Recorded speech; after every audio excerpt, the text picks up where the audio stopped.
beautiful and more ugly than that grand English lady I vaguely remember, and whom I've tried very hard to forget existed these past 16 years. I'm glad to see that your father had your teeth fixed, if not your tongue. You bitch. If I am, take a lesson from me. You may need it in life. Oh, you can sleep in the master bedroom tonight. I'm having it disinfected tomorrow.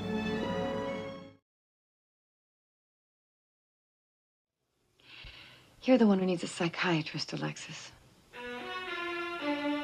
Nobody could be as rotten and evil as you without being sick. What do we have here? Trying to fill Fallon's shoes as the young witch of the house, Amanda?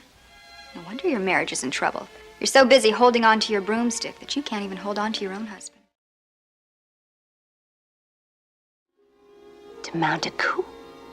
Restore your monarchy? Too difficult for me? Sounds like a challenge, and I adore a challenge. Dr. Travers is just an old family friend. Oh, yes, who just happens to be treating you for some malaise in the boudoir.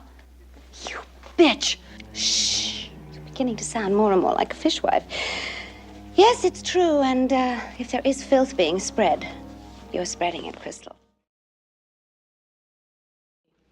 And sell me into the harem of a sheik for 3 barrels of crude and a box of cigars. And I thought we were raised to believe that blood is thicker than money. I mean, she's got some nice qualities. So does a Cocker Spaniel, but I wouldn't want my father to marry one. You'd be far better off dealing with me than you would with Blake Carrington.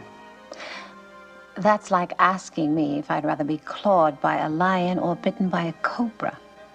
Either way, if I'm not careful, I could be dead. You bought that mansion as a showplace for me, remember? And by God, now it's going to be. And when you and your precious Krystle drive away, I'm going to stand at the door, waving goodbye. How could I win my wedding gift, a gift without peers, such that when I do go, I can leap into my grave laughing, knowing that I've left you with power and money, and with you and Blake at each other's throats? I'm after you, and one way or another, I'll sink you. Good luck, cousin. Because the last time you tried that, you were the one who got torpedoed.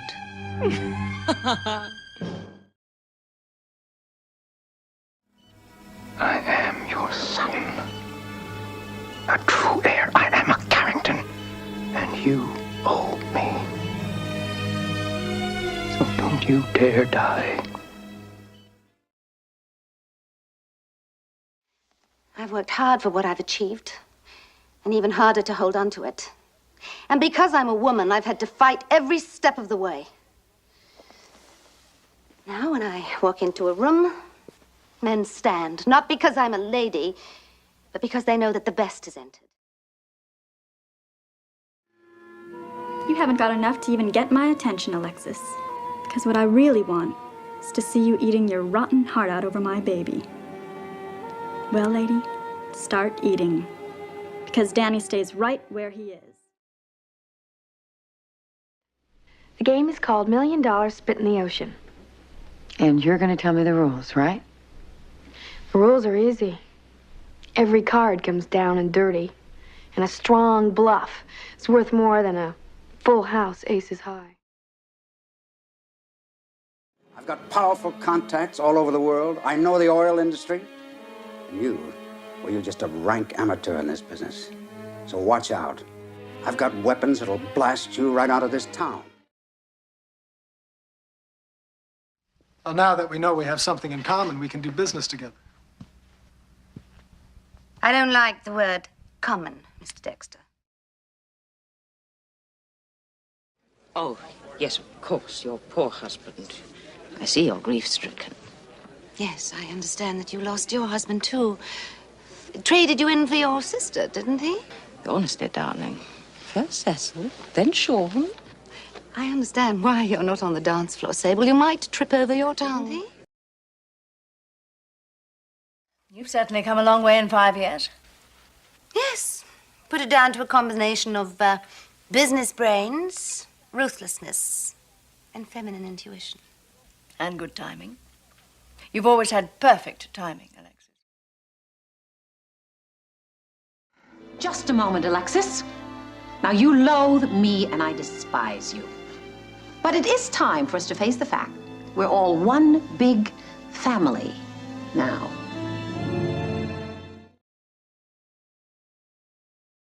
If I ever hear another time that she has breathed a word about Fallon's paternity, I will personally attach tiny hand grenades to each of the wheels on her roller skates, watch her do one of her ever-loving pirouettes, and applaud as she explodes into 1,000 smithereens. You know that I loved your uncle, Jeff. As a black widow. A merger with you is a signed death warrant. In marriage or business. Do you know where you'll be spending eternity? I'm sorry, I don't have the time right now. How do you know you won't be going to hell? Because I've already been there. Excuse me. I don't think this was very discreet of you, Fallon. Don't lecture me on discretion, Miss Hypocrite. You, of all people. I'm not a child, Matthew. I'm a grown woman. But for you and Ben to violate graves, drag my parents into this. I sat there while your lawyer demeaned my last precious hours with my father. If the truth does hurt, and it obviously does, what do you expect me to do about it? Why, you dirty little... Don't choke on the words. Spit it out. Or has the former nightclub queen become too much of a lady these days? Whichever. All I know is there are only two kinds of wonders in this world. Gutless, my kind. I have a wife who ran off to Hollywood, remember? I saw her there, naked in that studio with that creep photographer. He could be the father. Anybody west of the Rockies could be the father. So dowdy. They might look good on you. But then again, where would you wear them after Blake goes broke? To a cafeteria. You break 'em, you bought 'em.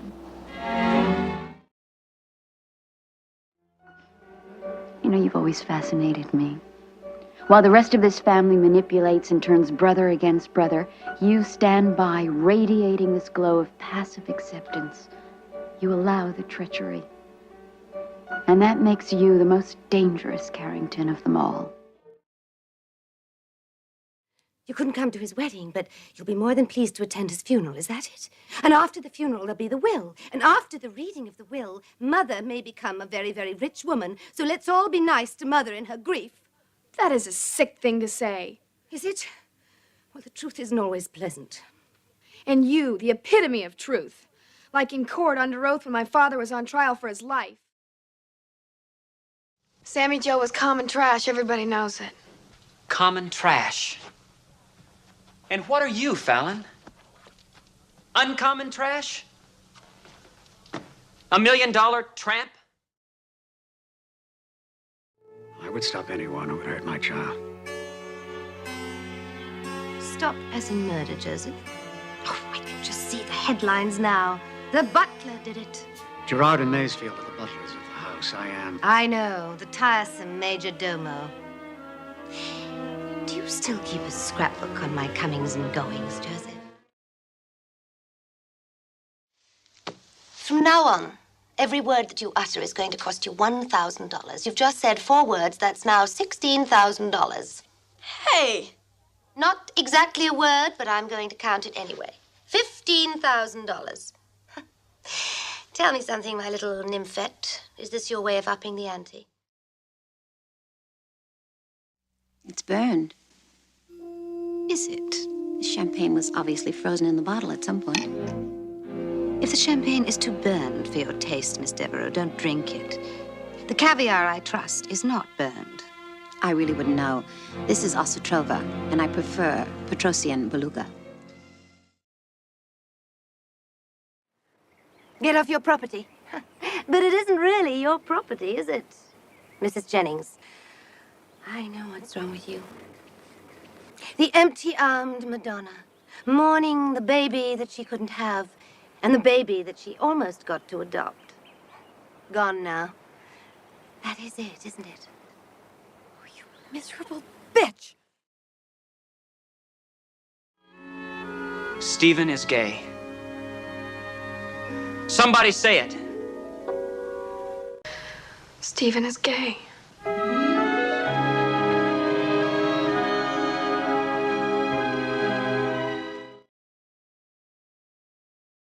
I'm a very direct woman. If I do not get that approval, and please understand that I have a controlling interest in Denver Carrington, I shall fire you all on the spot and replace you with a board that will approve of the merger. I'm talking about you and your filthy games. Oh, I learned those filthy games from a master. You. I've also learned how to match you, Blake. So watch out. Because not only am I going to match you this time, but I'm going to see to it that you get down on your knees and beg for mercy. And when you do, I'm going to be there, watching and cheering. I'm waiting to see you rot. You're finished. You've lost everything. And I now own this house. This house? Are you insane? Oh, no. I'm perfectly sane. So take this junk and your blonde tramp and get out of my home. You are insane. This isn't your house, and it's never going to be. Money. Your leitmotif in life. How's that for an ex-stenographer? Charming. Erudite, so Wagnerian, and so surprising. Well, I don't need your money, Alexis. Because I'm rich in something you don't even know how to spell. The word's integrity. At first, it was a good marriage in every sense. We had an excellent relationship, 2 beautiful children. It was very good. Ideal. My husband had worked very hard to get where he was, to build his empire, grab his prize, cling to his... It couldn't be done, but I did it.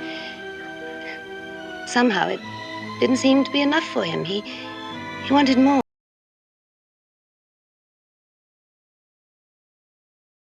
I'm what I am, and that's why I'm where I am. Don't you ever forget that.